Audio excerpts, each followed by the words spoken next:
Our first award recipient today is going to be Katie Evans. So Katie, you can come on up.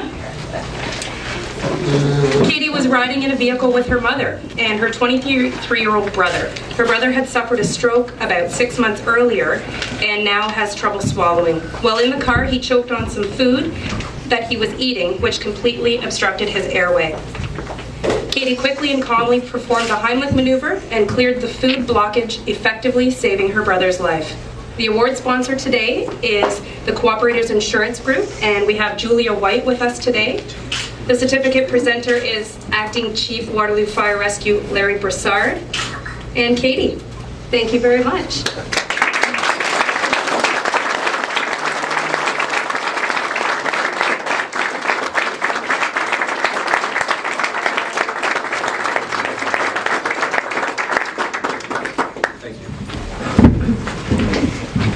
Thank you. The second award recipient today is going to be Nicholas Berry. On February 23rd, 2010, 9-year-old Cambridge Times paperboy Nicholas Berry read the front page of the newspaper. He was to deliver in his neighborhood that evening. Nicholas read about a 3-month-old puppy dog that had carelessly and purposely been thrown from the window of a moving vehicle into a ditch. The driver did not stop and did not stop the van and drove away. As an animal lover, Nicholas was horrified by the story.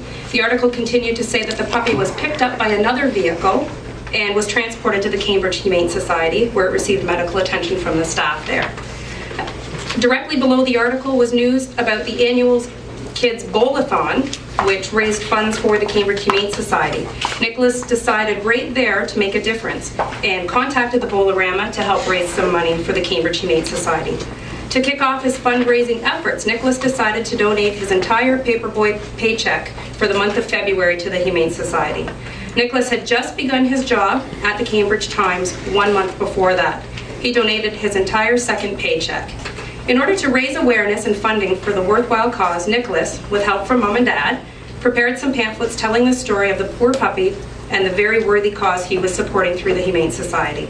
These pamphlets were delivered along with Nicholas's paper route, tied with a ribbon and an envelope for anyone who was wishing to donate.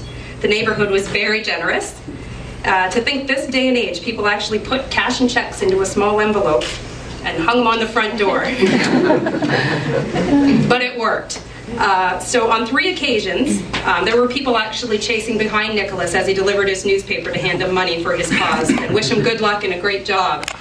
Nicholas turned to his mom and in an amazed and wondrous tone of voice said, "Mom, I have such a great feeling inside." Nicholas had never attempted anything like this in the past, and in the beginning announced he set a goal to raise $300. I think at this point he's well over $300. He's also recruited 3 more children to become part of his fundraising program and also the bowling day. So I think at this point it's about $525 that he's got in donations, and he's received some donations from Vancouver as well. So the award sponsor today is going to be the Advocate Insurance Group. We don't have a representative here today. We're going to have Lisa present your trophy to you, Nicholas. We also have the certificate presenter, and that's going to be the Chief of the Kitchener Fire Department, and that's Tim Beckett. And Nicholas, please come on up to receive your award.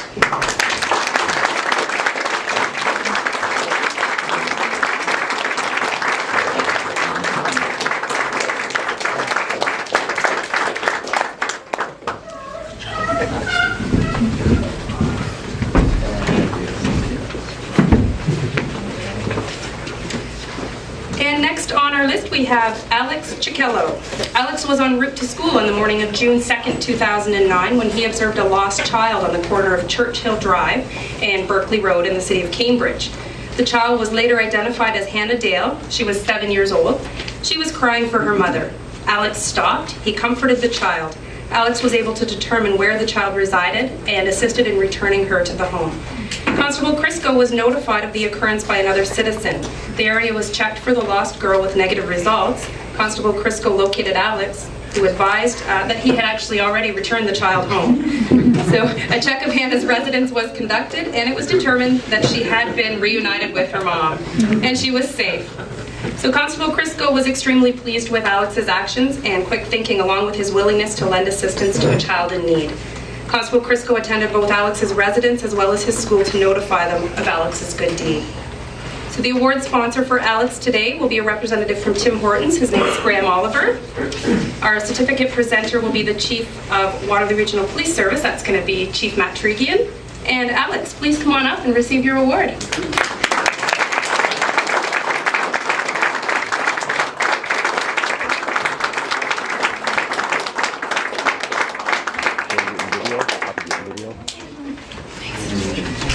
Wish I was handing you a badge, but you have it.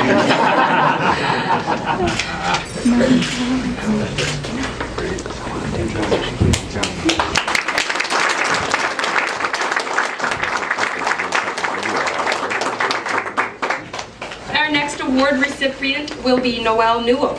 On Saturday, June 14th, 2009, Noelle Newell was playing in the hallway at 260 Clyde Road in Cambridge. She was alerted to a fire in one of the units. She immediately told her friends to leave the building while she banged on some doors to warn the other residents. She then notified her mother, Anita, and they exited the building.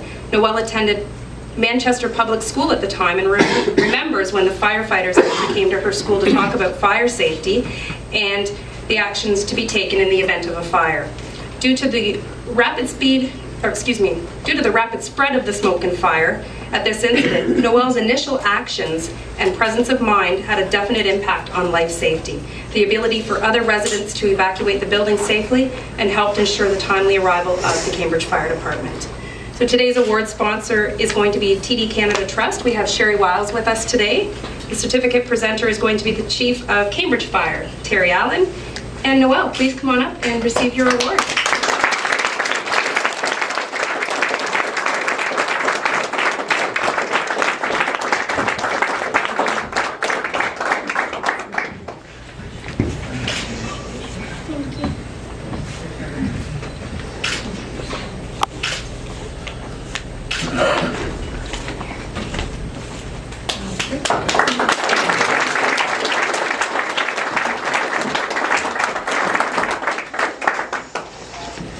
Our next recipient today is Megan Glover. Megan has endured several health issues and has felt some discrimination as a result. Regardless, she improves community awareness on such issues by doing public speaking through the Heart and Stroke Foundation. When Megan was 1.5 weeks old, she suffered a stroke as a result of a blood clot and bleed in her brain at the same time.